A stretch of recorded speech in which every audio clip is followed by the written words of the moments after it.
El día de hoy quiero hablarles de un personaje bastante controversial, en mi punto de vista uno de los más importantes dentro del desarrollo y la evolución del arte.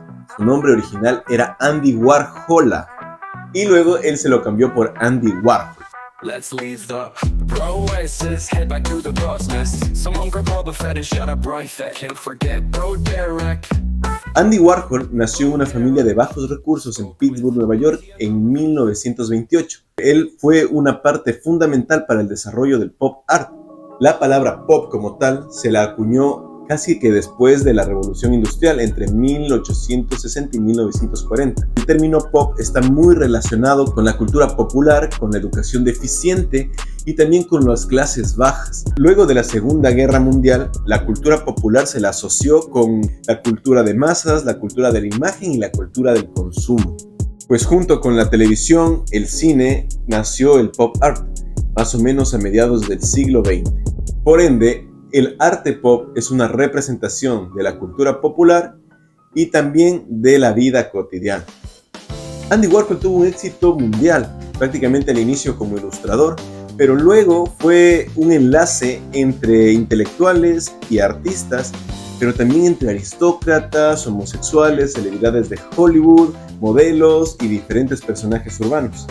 Utilizó medios diferentes para crear sus obras, así como la pintura, la fotografía, el grabado, la serigrafía, la escultura, la música, el cine, la literatura. Prácticamente ocuparía muchísimas ramas del arte para poder expresar lo que él sentía para su momento como expresiones artísticas. Fue el tercer hijo de un matrimonio eslovaco. Su papá Andrzej viajó primero pues acá a los Estados Unidos y luego su madre Julia viajaría unos 7 años después con sus 2 hijos. Andy ya nació prácticamente en Norteamérica y se dice que más o menos ya cuando él estaba en tercer año de primaria desarrolló una enfermedad que afecta al sistema nervioso conocido como el baile de San Vito. Se lo conoce como la correa de Sydenham, unos impulsos nerviosos no voluntarios en sus extremidades. Por ende, se dice que Andy pasó desde muy pequeño en hospitales y doctores, lo que desarrolló prácticamente un pavor hacia esos lugares, siendo hipocondriaco y también sufriendo mucho bullying dentro de la escuela, lo cual lo llevó muchas veces a refugiarse con su madre. Ahora también se dice que mientras él pasaba pues, en estos cuartos de hospital, en cama, hacía muchas colecciones con recortes de revistas sobre celebridades y superestrellas. Entonces él prácticamente los recortaba y armaba como sus collages. Ahora, en el futuro eso se convertiría en una parte importantísima de lo que él desarrollaría como su forma de expresión artística. Estudió arte comercial en la Carnegie Mellon University en Pittsburgh. Su reputación comenzó a formarse ya en 1950 gracias a ilustraciones y sus dibujos a tinta expuestos en la Galería Bodley de Nueva York. La RCA contrató a Warhol y a Sid Maurer para el diseño de portadas de discos de vinilo, que pues para aquella época eran un boom en la sociedad y eran una cosa de gran consumo. Ya para 1960 Andy compró en la galería de Leo Castelli un dibujo de una bombilla que era de Jasper Johns, que fue uno de sus referentes junto con Roy Lichtenstein, algo así. En 1962 existió el primer debut del pop art en la costa oeste, prácticamente la primera exposición individual de Andy Warhol, que fue en la galería Fursal. Luego lo hizo en Nueva York, en la galería Stable de Eleanor Ward, incluyendo obras como el díptico de Marilyn, las latas de sopa Campbell, las 100 botellas de Coca-Cola y los 100 billetes de dólar. Su primer taller estaba ubicado en la calle 47, pero luego se dice que se mudaría prácticamente a Broadway. Sus obras desataron polémicas entre artistas y la sociedad en general. Ahora, si a mí me lo preguntan, ¿es la finalidad del arte? Sí, es la finalidad del arte. Para aquel momento el arte era una expresión hecha solamente para la clase burguesa, por así decir, para las grandes élites que podían entender y disfrutar del arte. O sea, vos para poder entender una obra de arte tenías que haber tenido unos estudios, tenías que haberlo consumido desde muy pequeño, lo cual era bastante alejado para la población popular, ¿no? Pero Andy comienza a utilizar otro tipo de expresión que lo convierte prácticamente en un consumo de masas, ¿no? lo convierte en algo que tanto la persona muy rica como la persona muy pobre lo podrían apreciar y lo podrían de alguna forma entender o asociarlo a su vida cotidiana. Warhol usaba imágenes impersonales, recortes de periódicos, fotografías de la silla eléctrica, de represión contra los manifestantes por derechos civiles, accidentes de tráfico, carteles, entre muchos otros objetos. Andy Warhol estrenó su primera película en 1963, titulada El Sueño. Muchas personas, si me preguntan, no he visto una película de Andy Warhol. Lo que sí es que he visto muchas reseñas, he leído y también las he escuchado, en donde se dice que era como un cine rápido, un cine que prácticamente es así de creación flash. Creó muchísimas películas en tan poco tiempo, igual, sin preocuparse mucho en la parte de la calidad o en lo que estaba demostrando. Yo lo atribuyo bastante a su estética creadora como artista. Ahora, mucha gente dirá que Andy Warhol, pues, lo único que buscaba era fama mundial, y sí, de alguna forma supo ganárselo, mientras que otra gente, pues, le dará su valor dentro de su genialidad, no sé si llamarlo así, para su época. Andy Warhol era bastante especial, incluso hasta la forma de vestirse o hablar, pero esto era como hasta un personaje que lo había creado. First major series of self-portraits for quite a long time. What prompted this one? It's just I ran out of ideas. No era como que él era así, ¿no? Sino que se notaba que él lo hacía o lo asumía de cierta manera para ser notado, ¿no? O sea, era imposible no darte cuenta que él lo hacía a propósito.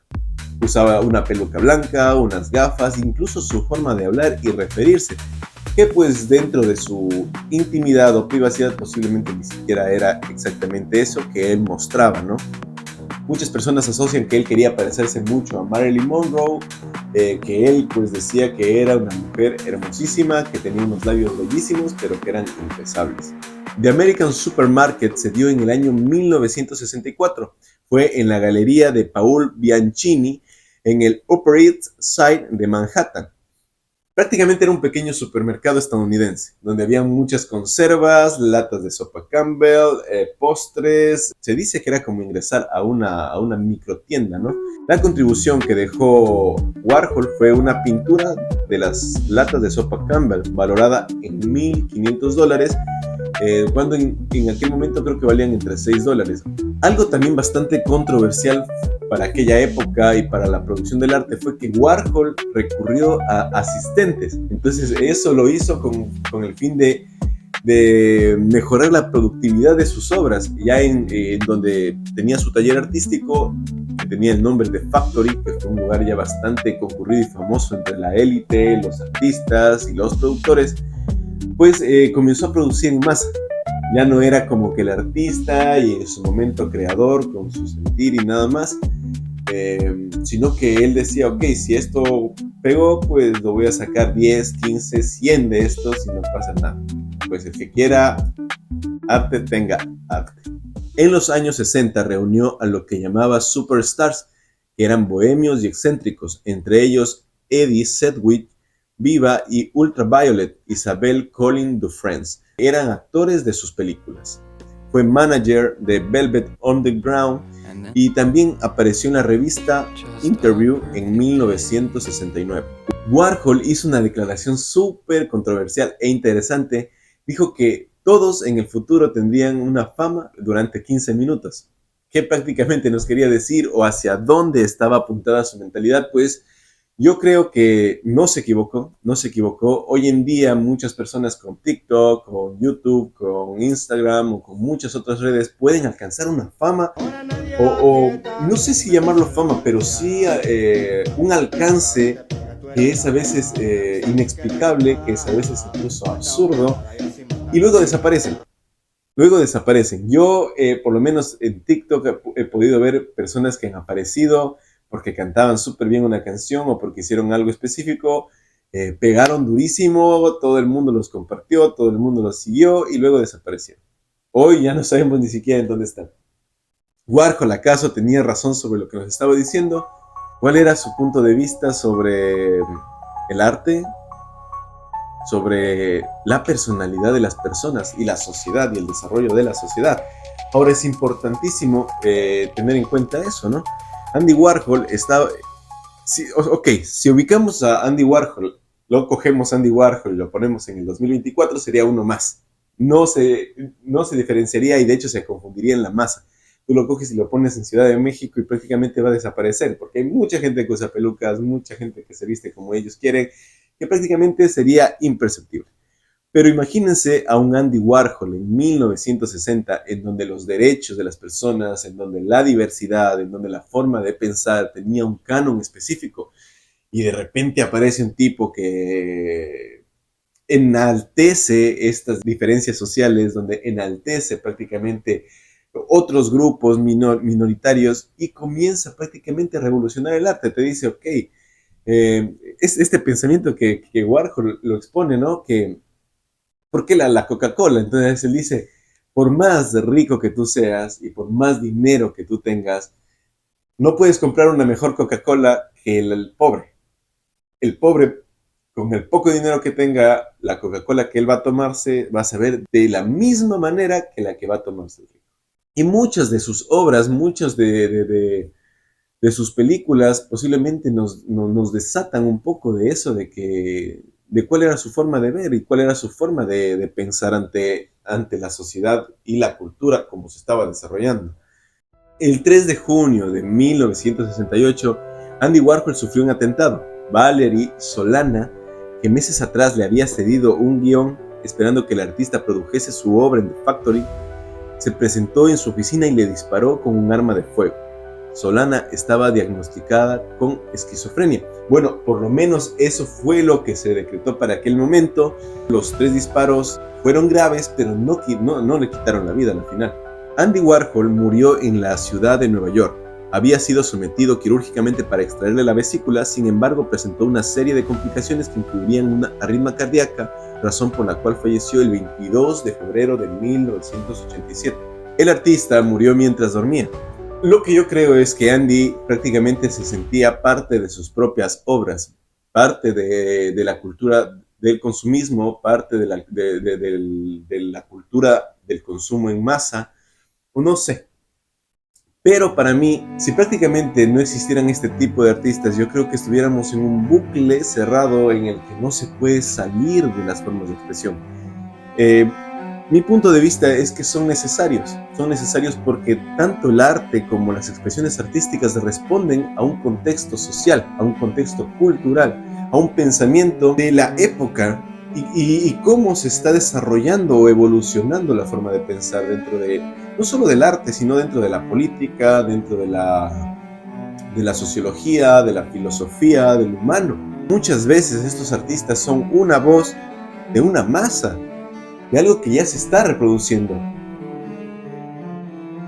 No es muy contrario, no es muy diferente a lo que pasa el día de hoy con la obra de La Banana. Mucha gente ve la obra con una banana pegada con una cinta y dicen eso no es arte, pero para mi parecer es el arte más arte que puede existir porque es lo que representa lo que nos pasa hoy en día. Voy a hacer otro video sobre esa obra, seguramente entre estos mismos días. Espero que el video les haya gustado, espero que les haya contribuido en alguna cosa, en algún estudio o en algún pensamiento. Mi nombre es Germán Zambrano, nos vemos pronto, adiós. Puta de la gran hijo.